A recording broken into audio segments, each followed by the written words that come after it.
तो अब इसके अंदर ये देखते हैं कि इस सेल के अंदर जो है वो हमारे पास और भी चीजें जो है वो एग्जिस्ट करती हैं। लाइक हम ये कहते हैं कि इस के अंदर प्रोटीन्स का, अगर ये इस सेल के अंदर प्रोटीन्स भी पाई जाती हैं, तो प्रोटीन्स के बारे में आप जानते हैं कि प्रोटीन्स के अंदर कौन कौन से एलिमेंट हैं। वन इज नोन एज दी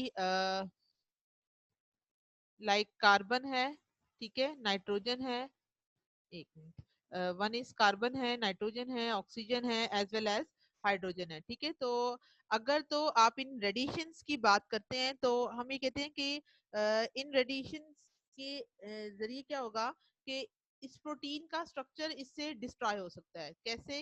कि फर्ज करें इसके ऊपर जो है वो ऐसी रेडिएशन की बीम जो है वो फॉल हो रही है, तो वो रेडिएशन की जो बीम है वो क्या करेगी, इस प्रोटीन के स्ट्रक्चर को डिस्ट्रॉय कर सकती है, ठीक है।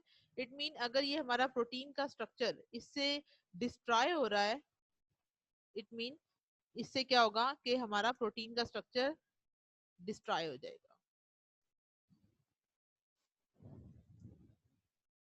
तो अब आप यहाँ देखें कि जैसे ही प्रोटीन का स्ट्रक्चर डिस्ट्रॉय होगा तो जितने भी एंजाइम्स होते हैं, तो आप जानते हैं कि एंजाइम सारे के सारे किसके मिलकर बने होते हैं, वो प्रोटीन के मिलकर बने होते हैं। तो अगर ये रेडिएशन की बीम है जो कि इस प्रोटीन के स्ट्रक्चर पर पड़ी है और इसका स्ट्रक्चर उसने डिस्ट्रॉय करवा दिया, तो इस तरह से एंजाइम की ही डेथ हो रही है। यानी इस प्रोसेस के नतीजे में आपको क्या पता चला कि इस प्रोसेस से एंजाइम की डेथ हो रही है। तो एंजाइम जो है वो हमें रोल प्ले करते हैं फॉर लाइफ वाइटलिटी के लिए। एंजाइम की डेथ होने से तो क्या होगा आगे, लाइफ का प्रोसेस, लाइफ जो है वो आपकी एंड हो सकती है। तो इन चीजों की वजह से हमें पता चला कि कैंसर या जो जेनेटिक म्यूटेशंस होती हैं इस प्रोसेस से वो भी स्टार्ट हो जाती हैं। तो अब बच्चों हम अपने टॉपिक पे वापस चलते हैं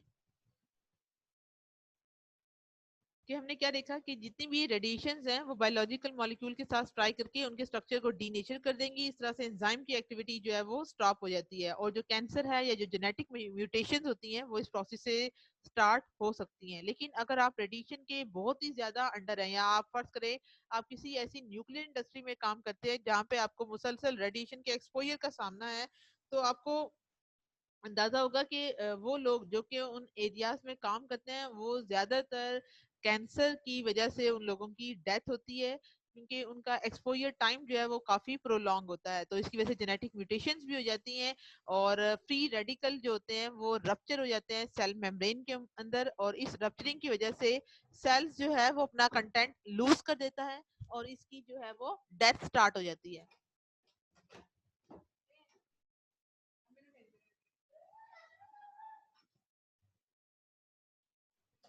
और इसके नतीजे में जो है वो इनकी डेथ जो है वो स्टार्ट हो जाती है। इट मीन अगर जितने भी फ्री रेडिकल्स हैं वो सारे के सारे रप्चर होके उनकी मेम्ब्रेन की डेथ स्टार्ट हो जाती है, और इस रप्चरिंग की वजह से सेल जो है वो अपना कंटेंट लूज कर देता है और as a result the cell will be die. तो अब आपने क्या देखा कि अगर आपके पास number of cells too much हैं, यानी फर्ज करें अगर आपके पास ये एक सेल नहीं है बल्कि इस तरह के जो है वो काफी सारे सेल हैं, तो आप जानते हैं कि combination of cell is known as the tissues. तो ह्यूमन बॉडी जो है वो इन सारे के सारे सेल से मिलकर बनी हुई है और इन सेल का जो कंटेंट है वो इसके अंदर प्रेजेंट रहना चाहिए। लेकिन अगर हम यहाँ ये देखें कि इनके अंदर जो है वो काफी सारे फ्री रेडिकल्स अगर डिवेल्प होते हैं, तो ये फ्री रेडिकल्स क्या कर देते हैं कि इनकी ये जो सेल मेम्ब्रेन है इसको रप्चर कर देंगे।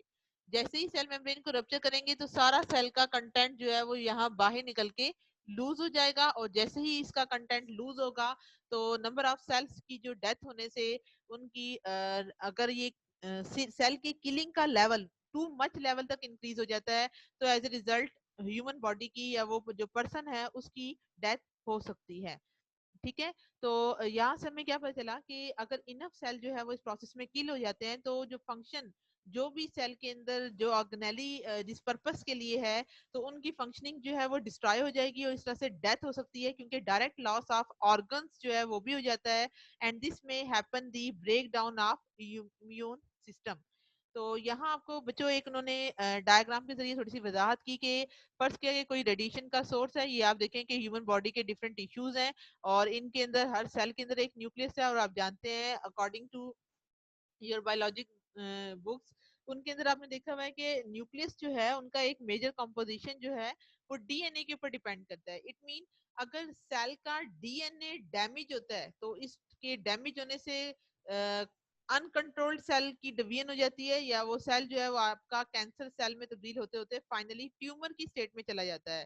तो जिन लोगों में ज्यादा कैंसर की डेवलपमेंट होती है तो उसके पीछे उनका रेडिएशन एक्सपोजर, इसके अलावा अगर उनकी जो एक्टिविटीज हैं कि आया वो डाइट ऐसी ले रहे हैं, या उनका सनलाइट में एक्सपोजर ज्यादा है, या वो सिगरेट या स्मोकिंग करते हैं, ठीक है, तो ये सारे फैक्टर्स मिलके जो है वो कैंसर या ट्यूमर का सबब बनते हैं। तो कोशिश ये करनी चाहिए कि रेडिएशन का जो सोर्स है वो भी आपके ऊपर कम से कम हो, जैसा कि सेल फोन है जो आप आजकल लोग जो है उसको फ्रिक्वेंटली यूज करते हैं, तो जो सेल फोन है ये भी एक रेडिएशन का सोर्स है। इन द सेम वे ये जितनी भी इलेक्ट्रॉनिक डिवाइसेस होती हैं बच्चों, इनसे भी लार्ज अमाउंट में जो है वो रेडिएशन एमिट होती हैं। तो इनके यूज को बच्चों मिनिमाइज करना चाहिए ताकि ह्यूमन बॉडी के ऊपर ज्यादा डेंजरस इफेक्ट कास्ट ना हो, ठीक है। तो उम्मीद करती हूँ ये बातें समझ आई होंगी आपको।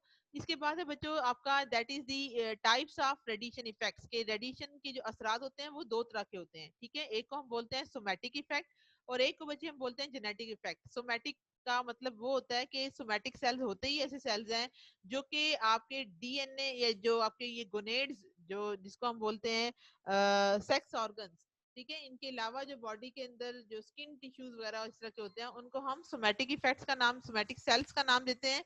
और इनके अलावा जो रिमेनिंग सेल्स होते हैं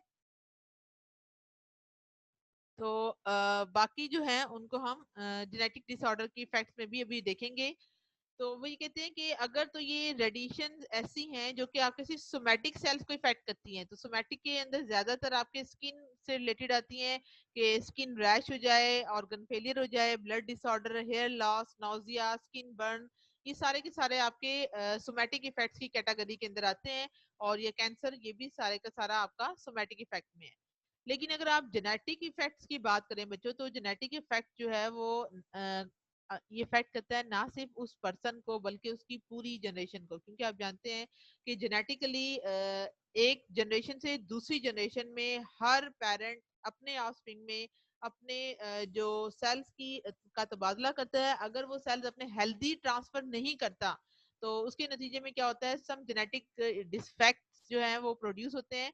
और जेनेटिक डिफेक्ट्स प्रोड्यूस होने की वजह से वो जो पर्सन है उसके अंदर आप डिफरेंट जो पैदाइशी तौर पर जो बीमारियां होती है जिसके अंदर अक्सर लोगों के जो होंठ होते हैं या वो कटे हुए होते हैं, या और भी इस तरह के सम अदर जो होती हैं डिजीज जो पैदाइशी तौर पर होती हैं, उनकी बेसिकली जीन्स के अंदर इफेक्ट आ जाता है कि अगर आपका एक्सपोजर टाइम रेडिएशन के साथ इतना ज्यादा है कि वो पेरेंट्स ना सिर्फ चिल्ड्रन को बल्कि अपनी आने वाली नेक्स्ट जनरेशन को भी अफेक्ट करते हैं। और ये जो जेनेटिक इफेक्ट होते हैं रेडिएशन का, it results from radiation damage to the cells of testes, यानी मेल के अंदर स्पर्म्स होते हैं और फीमेल के अंदर ओवरी या फिर एग सेल्स होते हैं, ठीक है। तो अगर इनके इन सेल में किसी ना किसी तरह से चेंजेस आ जाती है, म्यूटेशन आ जाती है, तो आने वाली जो जनरेशन होगी वो जेनेटिकली इम्पेयर्ड होगी, ठीक है।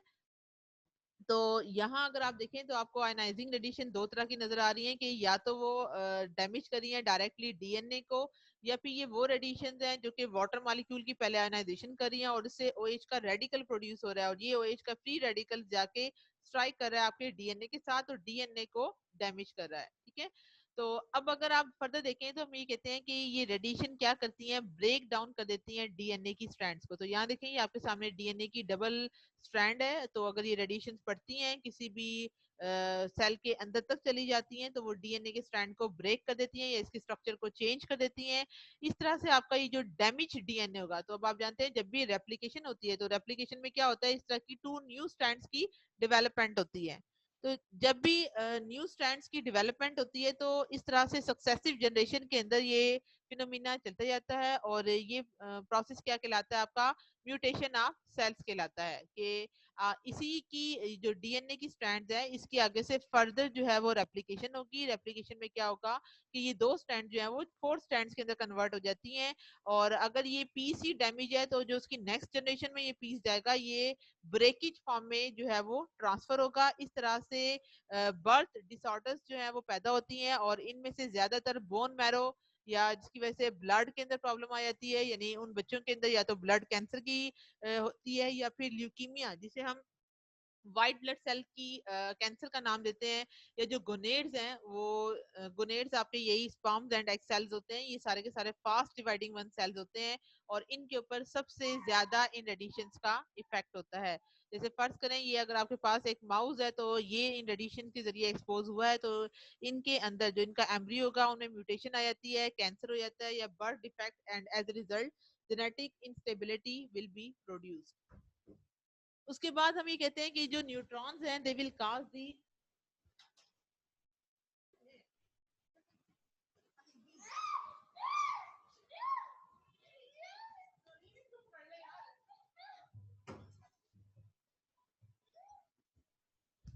एज ए रिजल्ट इससे क्या होगा कि जब भी हम न्यूट्रॉन की बात करेंगे तो हम ये कहते हैं कि neutron will cause the worst radiation problem for human being, के अगर न्यूट्रॉन जैसे फॉर एग्जांपल न्यूक्लियर फिशन के रिएक्शन में आपने नोट किया कि हम जो है वो हैवी न्यूक्लियस के साथ न्यूट्रॉन जो है वो स्ट्राइक करते हैं, तो उसके जरिए जो है वो डिसइंटीग्रेशन हो जाती है हैवी न्यूक्लियस की इनटू अ लाइटर न्यूक्लियाई के अंदर। तो इसके नतीजे में क्या होगा कि जो ह्यूमन बॉडी है they will contain a high percentage of water which absorbs neutron very efficiently which absorbs neutron very efficiently। तो इससे हमें ये पता चला कि ये सारी की सारी चीजें जो है वो अ, उसके बाद अगर आप फर्दर देखें तो हम ये कहते हैं कि रेडिएशंस जो हैं ये सिर्फ और सिर्फ ये नहीं होता कि ये हमेशा अफेक्ट करें आपके डीएनए को, बल्कि इसको आप स्मार्टली भी यूटिलाइज कर सकते हैं। स्मार्टली हम कैसे यूटिलाइज करेंगे कि इन रेडिएशंस को हम यूज करेंगे for the treatment of cancer के लिए, कि अगर आप इनको ट्रीटमेंट ऑफ कैंसर से हम कर सकते हैं, जैसे भी आप लोगों ने इस टॉपिक के अंदर डिटेल में देखा, तो ट्रीटमेंट ऑफ कैंसर, इसके अलावा मेडिकल डायग्नोसिस और food preservation and other useful application, the storage of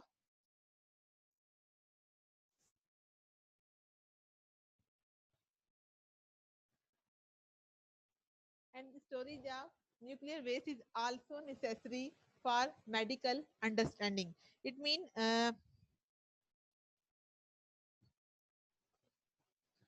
अगर हम देखें कि इससे जो है वो हम कैंसर की ट्रीटमेंट भी कर सकते हैं,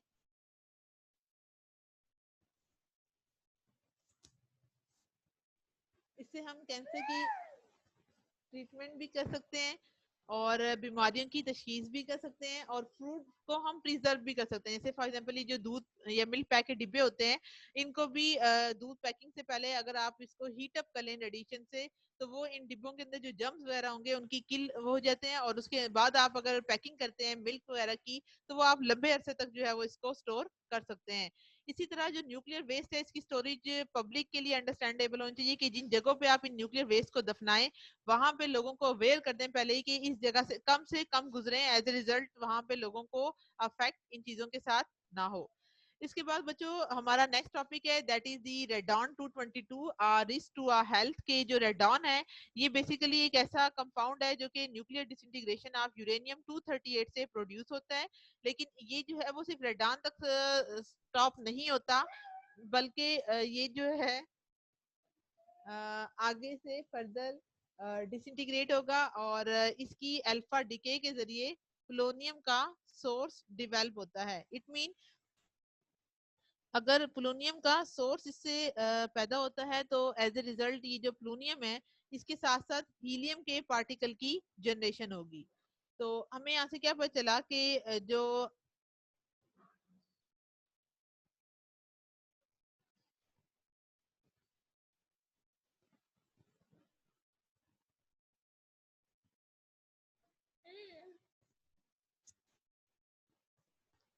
इससे हमें क्या पता चला कि ये जो रेडान है ये किस में कन्वर्ट हो जाता है, हमारा continuously it is continuously generated as uranium in the rocks के जो हमारी चट्टाने हैं वहां पर यूरेनियम जो है वो जनरेट होता है और सॉइल की डिके से भी यूरेनियम जो है वो डिके होता है और ये फाइनली रेडॉन में कन्वर्ट होता है। लेकिन रेडॉन जो है वो अनरिएक्टिव रहता है and there is a free escape from the ground without chemically reacting along the way. आप मुझे इसके अंदर सिर्फ सिंपल इतना याद करेंगे कि रेडान जो है वो यूरेनियम की डिके से पैदा होता है, क्योंकि ये डिके सीरीज अभी आपको नेक्स्ट टॉपिक में पढ़ाऊंगी तो फिर आपको समझ आएगी। अभी आप ये याद करेंगे कि यूरेनियम पहले फर्स्ट स्टेप में रेडॉन में डिसइंटीग्रेट होगा और ये रेडॉन आगे से प्लूनियम के अंदर कन्वर्ट होगा और प्लूनियम का एटॉमिक नंबर और एटॉमिक मास आपने इस तरह याद करनी है और इसकी हाफ लाइफ के बारे में याद करना है कि इसकी हाफ लाइफ 3.82 डेज होता है। यानी अगर हमारे पास ये 1 ग्राम है तो आफ्टर 3.82 डेज के बाद ये 1 ग्राम हमारा 50% इसका लेफ्ट बिहाइंड होगा और 50% इसका डॉटर न्यूक्लियाइड के अंदर कन्वर्ट हो जाएगा with the loss of alpha particle. और इसके बाद क्या होता है कि अगर आप रेडान की बात करें तो हम कहते हैं कि रेडान एक बहुत बड़ा जरिया है for the development of lung cancer. यानी रेडान जो है वो लंग कैंसर को पैदा करता है और इसकी हाई आरबीई वैल्यू होती है। तो आरबीई का मतलब होता है रिलेटिव बायोलॉजिकल इफेक्टिवनेस। तो जितनी वैल्यू ज्यादा होती है, जो भी पर्सन आर्गन को ज्यादा इनहेल्ड करता है तो उसकी वजह से सॉरी रेडॉन को जितना इसके लिए हाई वैल्यू होती है और इसकी वजह से ये हम कहते हैं कि ये जो है वो लंग कैंसर काज करता है। तो अगर आप यहाँ देखें तो हम ये कहते हैं कि जो एटम है प्लूनियम के, ये जो है वो लंग्स के अंदर ट्रैप हो जाते हैं where they seriously affect the delicate tissue with harmful alpha radiation. क्योंकि आप जानते हैं कि प्लूनियम 218 फौरन से डिसइंटीग्रेट होगा और अल्फा पार्टिकल में कन्वर्ट हो जाएगा। तो अगर ये प्लूनियम के पार्टिकल लंग के टिश्यू के अंदर जाके ट्रैप हो जाते हैं तो फौरन से प्लूनियम का पार्टिकल अल्फा रेडिएशन जो है वो एमिट करेगा और अल्फा रेडिएशन इतनी हार्मफुल है कि ये जो है वो डैमेज काज करेंगी और ये लंग कैंसर की डेथ में 10% तक अपना रोल प्ले करती हैं। उसके बाद है कि जो रेडिएशन के हैजर्ड्स होते हैं ये क्यों पैदा होते हैं। That is from the exposure of the body by the external and the internal sources of the radiation. External and internal sources of the radiation and its consequently biological effects and the hazards are categorized as external hazards and internal hazards। तो ये इधर diagram में आपको different तरह के sources नजर आ रहे हैं जो कि रेडिएशन प्रोड्यूस करते हैं। अब अगर आप फर्दर देखें तो ये डिपेंड करता है कि सोर्स क्या है हमारे पास रेडिएशन का। आया वो बाहर से रेडिएशन आ रही है या इंटरनली कहीं से आ रही है।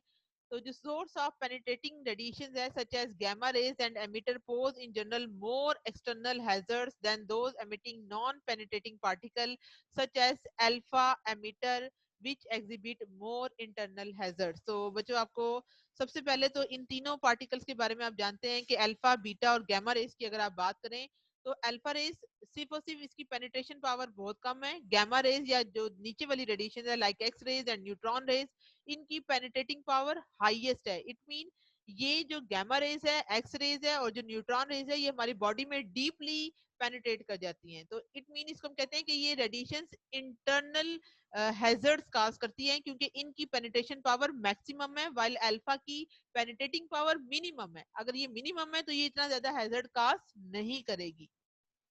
तो इनहेलेशन की अगर आप बात करें तो हम ये कहते हैं कि जितने भी रेडियो एक्टिव होते हैं एलिमेंट्स, तो रेडियो एक्टिव एलिमेंट्स के अंदर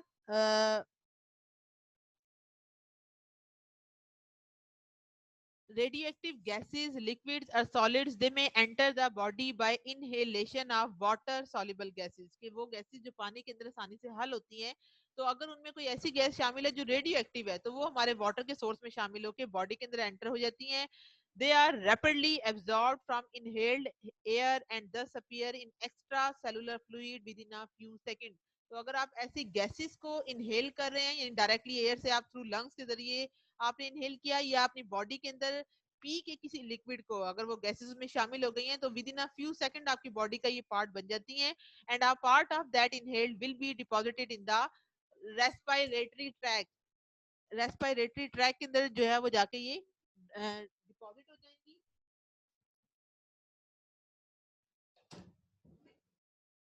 और उसके बाद क्या होगा कि जो रिमेनिंग है वो एक्सहेल हो जाएंगी। यानी जो part of the inhaled gases हैं वो हमारे रेस्पिरेटरी ट्रैक के अंदर जाके जमा हो जाती हैं और जो रिमेनिंग होती हैं वो सारी की सारी एक्सहेल हो जाती हैं। the deposited radionuclide they will form are toxic material. ठीक है, तो यहाँ से हमें पता चला कि जो डेंजरस पार्ट है इन रेडिएशंस का वो हमारे इनहेलेशन के प्रोसेस के थ्रू या सेलुलर फ्लूइड्स के अंदर जाने के बाद ये हमारे रेस्पिरेटरी ट्रैक में जाके जमा होंगी, और उसके बाद ये जो डिपॉजिट रेडियो न्यूक्लाइड होंगे ये क्या करेंगे, जहरीले मादे फॉर्म करेंगे। तो अगर आप रेडिएशंस की बात करें तो हम ये नहीं कह सकते कि रेडिएशन सिर्फ और सिर्फ नेचुरल सोर्सेज से आ रही है, बल्कि जो आर्टिफिशियल सोर्सेज हैं उनके जरिए भी हमें मिलती हैं। अभी आर्टिफिशियल या मैन मेड सोर्सेज कौन से हैं, लाइक सेल फोन है, लैपटॉप है, कंप्यूटर्स है।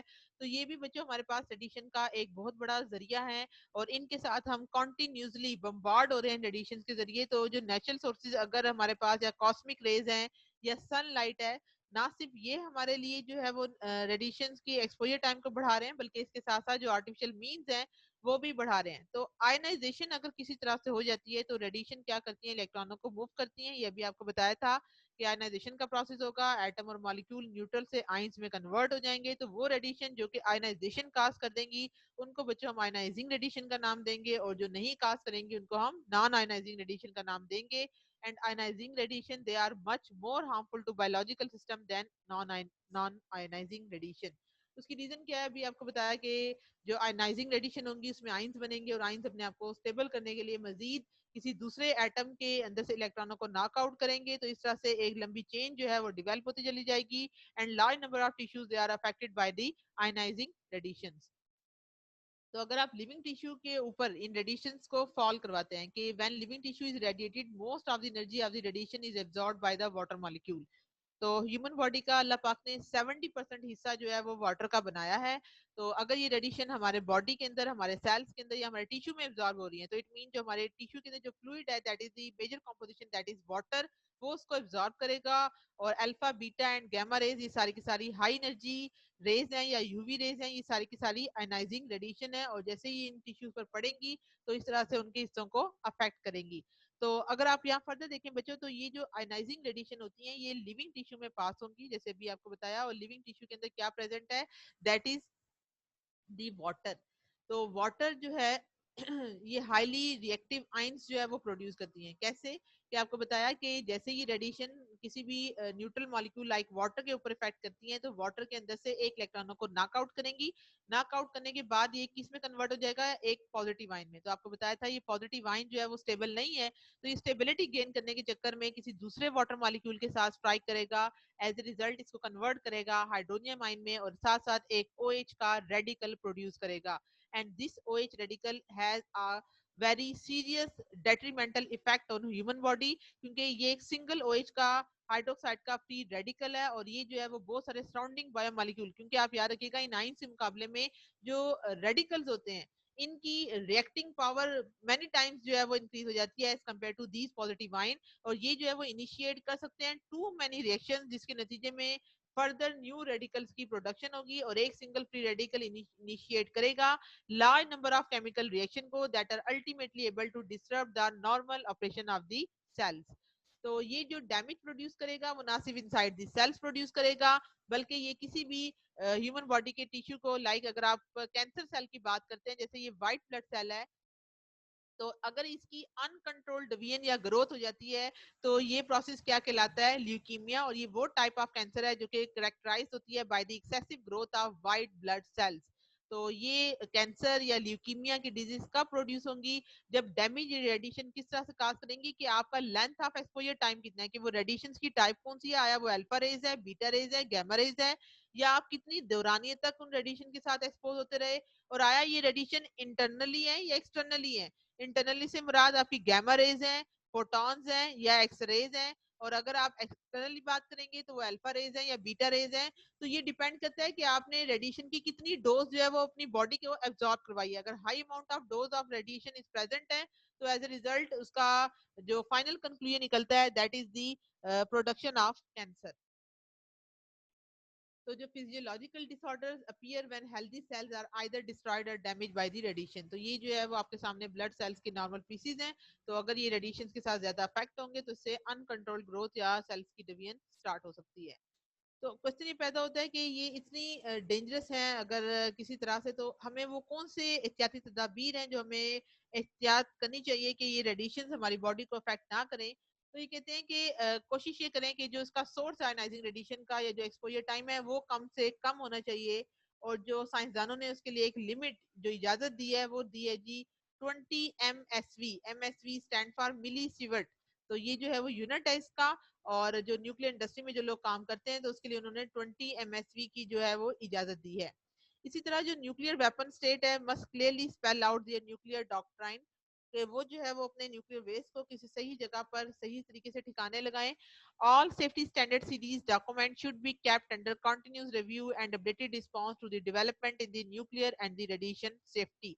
कि उनके हवाले से भी उनको कुछ डॉक्यूमेंट्स के जरिए ये सारी चीजें अवेयर भी करनी चाहिए लोगों को, ताकि न्यूक्लियर रेडिएशन की सेफ्टी जो है वो आम पब्लिक तक रहे। उसके बाद there must be no release of radioactive material in dangerous quantity from a nuclear facility to the general public.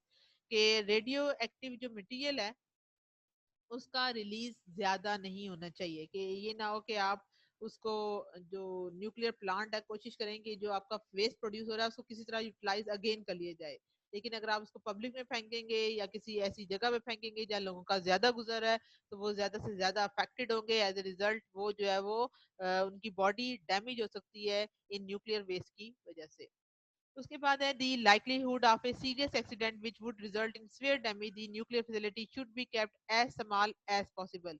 कि अगर आपको ये खदशा लाक हो कि ये प्लांट फट सकता है न्यूक्लियर प्लांट, तो उसकी पहले ही रिपेयर करवा लिया जाए उसको, ताकि ये जो है वो न्यूक्लियर डैमेज जो है वो आपका कम से कम हो। इसी तरह system malfunctions and deviations from normal behaviour should be reduce to a minimum. ठीक है। उसके बाद है जी external hazards can be minimise, के जो बैरूनी खतरात है उसको भी हम कम कर सकते हैं by reducing all external level to value as low as possible. कि इसको आप कम से कम रखें, और इसको कम करने के लिए आप नंबर ऑफ मेथड्स जो है वो इख्तियार कर सकते हैं। कि we should be assure that the minimum quantity of radioisotope of the lowest possible being used for the specific operations. के अगर आप उसको कहीं किसी जगह पे इस्तेमाल कर रहे हैं तो वो रेडियो आइसोटोप की कम से कम क्वांटिटी को लेके जाएं। ये ना हो आपको जरूरत सिर्फ चंद मिलीग्राम की और आप जो है वो ग्रामों में उसकी क्वांटिटी लेके जाएं। तो कोशिश ये करें कि इन रेडियो आइसोटोप्स को कम से कम क्वांटिटी में लेके जाएं। Secondary they should be maximum possible distance, के आप जो है वो न्यूक्लियर सोर्स से आपका डिस्टेंस अच्छा खासा रहना चाहिए which is compatible with effect working method between the source and the worker. के अगर जो लोग उन इंडस्ट्रीज में काम कर रहे हैं तो उनका गैप न्यूक्लियर सोर्स से जो है वो अच्छा खासा होना चाहिए।